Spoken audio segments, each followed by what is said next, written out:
नमस्कार, मैं बिंदिया सरस्वती विद्या मंदिर बालक रूपी की 10वीं कक्षा की छात्रा हूँ। आज मैं आपके समक्ष कोरोना वैश्विक महामारी पर निबंध प्रस्तुत कर रही हूँ। कोरोना वायरस यानी कोविड-19 यह एक बहुत भयावह बीमारी है जिसका जन्म चीन के वुहान शहर से हुआ है, परंतु अब यह पूरी दुनिया में फैल चुका है। इस वायरस ने पूरी दुनिया को अपनी चपेट में ले लिया है। यह वायरस बहुत तेजी से पूरे विश्व में फैल चुका है। ऐसा कोई भी देश नहीं है जो इससे अछूता हो। बड़े से बड़े विकसित देश भी आज कोरोना वायरस से जूझ रहे हैं। अमेरिका और स्पेन जैसे विकसित देशों में भी बुरा हाल है। यह वायरस हर जगह फैल चुका है। मनुष्य की बाल की तुलना के मुताबिक यह वायरस 900 गुना छोटा होता है। यदि कोई व्यक्ति संक्रमित हो तो हमें उससे दूरी बना के रखनी चाहिए। यदि किसी व्यक्ति को कोरोना वायरस का संक्रमण हो जाता है तो उसका बच पाना बहुत मुश्किल होता है।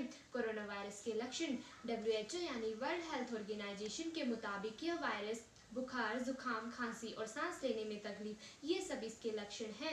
सबसे पहले संक्रमित व्यक्ति को बुखार, जुकाम और खांसी इस तरीके की बीमारियां होती हैं, परंतु बाद में उसे 2 हफ्तों के बाद सांस लेने में तकलीफ होती है, जो कि बहुत भयानक होती है। यदि हमें लगता है कि हम में कोरोना वायरस के लक्षण हैं तो हमें जल्द से जल्द अस्पताल में जाकर डॉक्टर से संपर्क करना चाहिए। यदि हमें लगता है कि किसी व्यक्ति को फ्लू और कोल्ड है तो हमें उससे लगभग 1 मीटर की दूरी बना के रखनी चाहिए।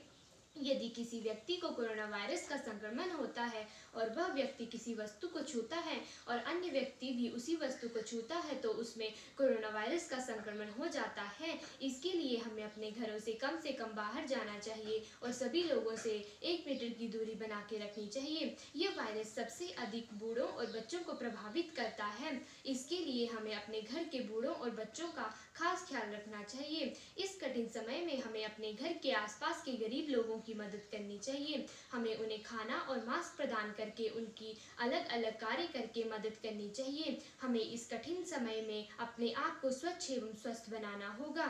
अगर हमें कोरोना वायरस के लक्षण हैं तो हमें अन्य लोगों से दूरी बना लेनी चाहिए। यदि हमें लगता है कि हमें कोरोना वायरस के लक्षण हैं तो हमें अपने हाथ को आंख, नाक और मुंह के साथ नहीं लगाना चाहिए, क्योंकि यह वायरस हमारे शरीर में इन्हीं तीनों रास्तों से प्रवेश करता है जो कि हमारे लिए हानिकारक है। यह वायरस हवा के जरिए भी हमारे शरीर में प्रवेश कर सकता है। इसके लिए हमें अपने मुंह में हमेशा मास्क लगा के रखना होगा। बड़े से बड़ा साइंटिस्ट इसका अभी तक कोई हल नहीं निकाल पा रहा है। यह मनुष्य जीवन में सबसे पहली बार ऐसी बीमारी देखी गई है। इससे बचने के लिए हमें कठोर कदम उठाने होंगे। इस वायरस से अमेरिका और स्पेन में भी बुरा हाल है। स्पेन में तो शवों को दफनाने के लिए भी जगह कम पड़ गई है। इसकी संख्या लाखों तक पहुंच गई है। दिन प्रतिदिन 1000 से ज्यादा लोग मर रहे हैं। इसकी संख्या दिन प्रतिदिन बढ़ती जा रही है, जो कि हमारे लिए चिंता का विषय है।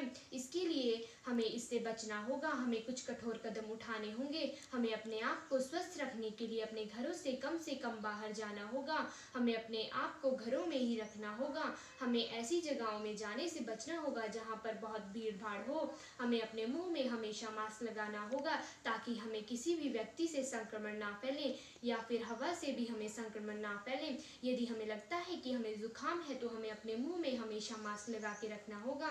हमें अपने हाथों को बार बार साबुन से धोना होगा, क्योंकि यह हमारे हाथों के जरिए भी हमारे शरीर में प्रवेश कर सकता है। यह वायरस मनुष्य के लिए एकदम खतरनाक सिद्ध हो गया है। WHO ने इसे वैश्विक महामारी बता दिया है। यह हमारे लिए बहुत खतरनाक है। इससे बचने के लिए हमें कुछ कठोर कदम उठाने होंगे। हमें इस वायरस से बचने के लिए अनेक कार्य करने होंगे। हमें इस वायरस से बचने के लिए अनेक लोगों की मदद करनी होगी। यदि हमें लगता है कि हमें कोरोना वायरस है तो हमें जल्द से जल्द डॉक्टर से जांच करवानी होगी ताकि हमारे शरीर से संक्रमण किसी अन्य व्यक्ति को ना फैले। सरकार द्वारा इसके लिए उठाए गए कठोर कदम कुछ इस प्रकार से हैं। पूरे विश्व में लॉकडाउन लगाया गया है ताकि सभी लोग अपने घरों में अंदर रहें और बाहर ना जाएं। सरकार गरीबों को खाना व उनकी ज़रूरी सामान उन्हें उपलब्ध करवा रही है। इसलिए हमें भी अपने घर में रहकर अपने आप को स्वस्थ एवं स्वस्थ रखना है। जनहित में है जारी अब आपकी बारी। जय हिंद।